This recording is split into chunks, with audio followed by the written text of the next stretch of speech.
Kerjasama bilateral Indonesia-Kanada. Letak astronomis Kanada berada pada 50 derajat lintang utara hingga 80 derajat lintang utara dan 20 derajat bujur barat hingga 140 derajat bujur barat. Secara geografis, Kanada terletak di antara Amerika Serikat dan Samudra Arktik, serta terletak di antara Alaska dan Samudra Pasifik. Sebagian besar wilayah Kanada berada di daerah Arktik. Wilayah terpadat berada di Sungai Saint Lawrence atau di bagian timur Kanada. Daerah tersebut sebagian besar diisi oleh daratan yang subur dengan tingkat pertumbuhan yang tinggi. Wilayah Kanada bagian utara didominasi oleh danau dan sungai-sungai.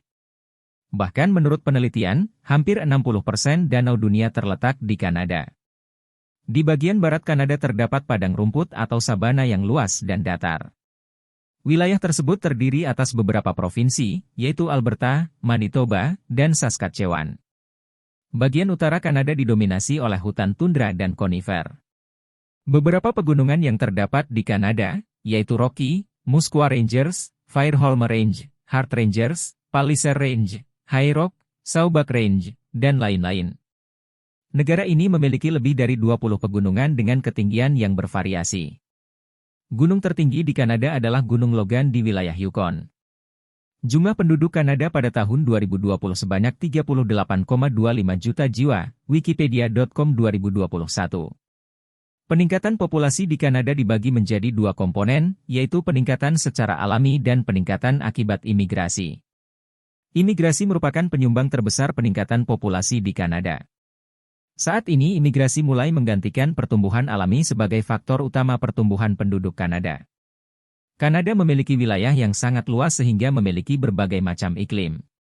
Arus laut memiliki peran penting dalam mempengaruhi iklim, seperti air hangat arus teluk di Atlantik dan arus Alaska di Pasifik.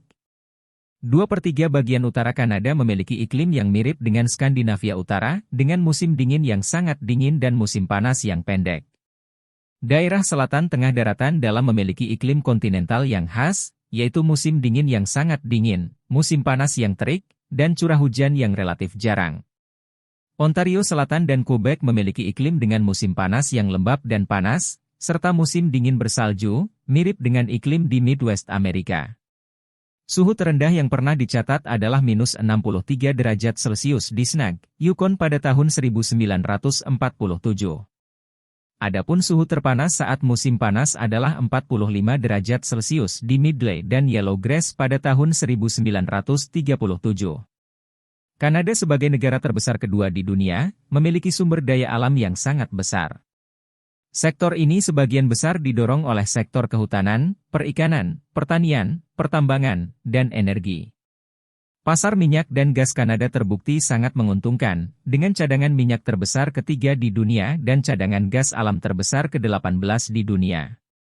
35% perusahaan minyak dan gas dunia berada di Alberta, Kanada. Sektor lain seperti hutan merupakan sumber utama kekayaan bagi masyarakat Kanada. Pada tahun 2013, produksi di sektor kehutanan menyumbang $19,8 miliar atau 1,25% PDB real Kanada.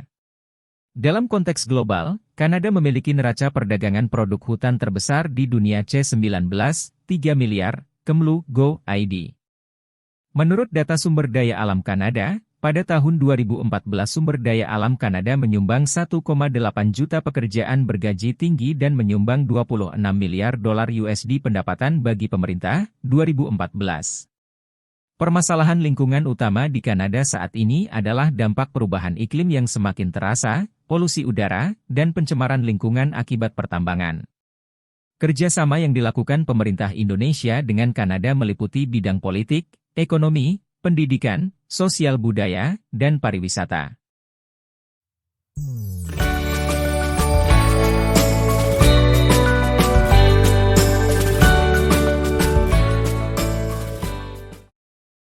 A. Kerjasama bidang politik. Kerjasama Indonesia dengan Kanada dalam bidang politik diwujudkan dalam bentuk penandatanganan deklarasi bersama tentang peningkatan konsultasi bilateral. Hubungan bilateral kemudian mengarah kepada kemitraan yang lebih komprehensif melalui peluncuran Rencana Aksi Indonesia-Kanada 2014-2019. Plan of Action adalah peta jalan untuk meningkatkan hubungan bilateral kedua negara di berbagai bidang, mulai dari politik, pertahanan dan keamanan, ekonomi, pembangunan, sosial budaya, ilmu pengetahuan, teknologi dan pendidikan hingga bidang strategis lainnya untuk Indonesia dan Kanada. Selanjutnya, kerjasama politik antara kedua negara juga dilakukan pada tataran legislatif.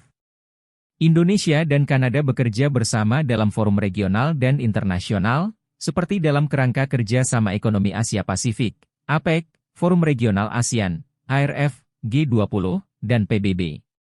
Indonesia dan Kanada juga memberikan dukungan timbal balik di forum internasional lain yang keduanya merupakan negara anggota.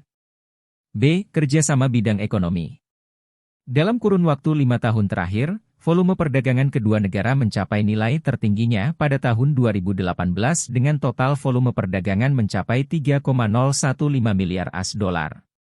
Pada tahun 2016, Indonesia berhasil mencetak surplus perdagangan sebesar 122 juta AS$. Pada tahun 2017, volume perdagangan antara kedua negara mengalami kenaikan hingga mencapai 2,665 miliar AS$. Pada tahun tersebut Indonesia kembali mencetak surplus perdagangan sebesar 1 juta AS$ terhadap Kanada dengan total impor sebesar 1,333 miliar AS$. Hal ini belum berlanjut pada periode 2018 dan 2019. Peningkatan perdagangan antara Indonesia dengan Kanada didominasi oleh produk karet, aparel, suku cadang peralatan elektronika dan mesin, nikel, alas kaki, furnitur, kakao, kopi, dan lain-lain. Sementara itu, Indonesia melakukan impor dari Kanada untuk produk-produk perdagangan sereal, pupuk, peralatan elektronik, aluminium, biji besi, dan lain-lain. Sumber, Asia Pacific Foundation of Canada. Pada tahun 2019, Kanada menempati peringkat ke-14 dari 126 negara investor asing Indonesia. Sementara pada tahun 2018, Kanada menempati posisi ke-20 dari 129 negara investor asing Indonesia. Indonesia merupakan negara tujuan investasi langsung Kanada terbesar kedua di kawasan Asia Tenggara dengan total nilai investasi mencapai C3,2 miliar 2018. Sektor tujuan investasi Kanada di Indonesia utamanya adalah sektor pertambangan, jasa keuangan dan finansial, perhotelan dan restoran, serta infrastruktur dan telekomunikasi. Sementara berdasarkan data Global Affairs Kanada yang diolah dari Statistics Kanada, total investasi langsung Indonesia di Kanada adalah C84 juta 2018. Investasi langsung Indonesia di Kanada terdapat pada sektor pertambangan, industri kertas, dan jasa. C. Kerjasama bidang pendidikan, sosial budaya, dan pariwisata. KBRI Ottawa telah memfasilitasi kerjasama pendidikan tinggi antara Kanada dan Indonesia. Sejumlah kerjasama telah terjalin, antara lain S1 MCH Pronunciation Guild University dan Kementerian Sosial RI, tahun 2014, University of Ottawa dan Kementerian Agama RI, tahun 2015, S1 MCH Pronunciation Guild University dan Kementerian Agama RI, tahun 2015, serta Charleton University dan Kementerian Agama RI, tahun 2016. Setiap tahunnya, Indonesia menawarkan beasiswa Dharmasiswa kepada mahasiswa Kanada yang berfokus pada seni budaya dan bahasa Indonesia.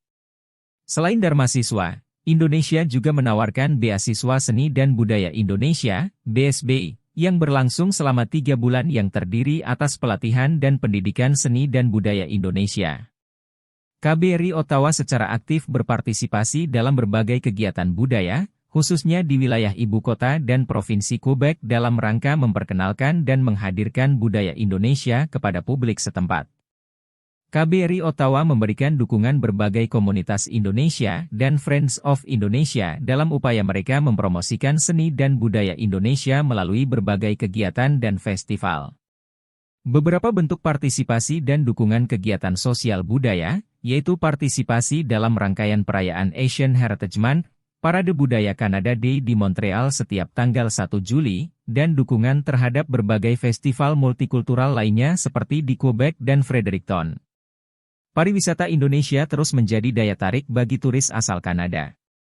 Selama 5 tahun terakhir, jumlah wisatawan asal Kanada yang mengunjungi Indonesia terus meningkat dengan rata-rata 10% setiap tahunnya, yaitu 68.432, 2014, 74.212, 2015, 86.804, 2016, 96.193, 2017, dan 97.908, 2018. KBRI Ottawa terus mempromosikan pariwisata Indonesia melalui berbagai wadah promosi, seperti partisipasi dalam pameran pariwisata, Ottawa Travel and Vacation Show and International Tourism and Travel Show, serta promosi gabungan bekerja sama dengan komunitas Indonesia dan Friends of Indonesia di Kanada.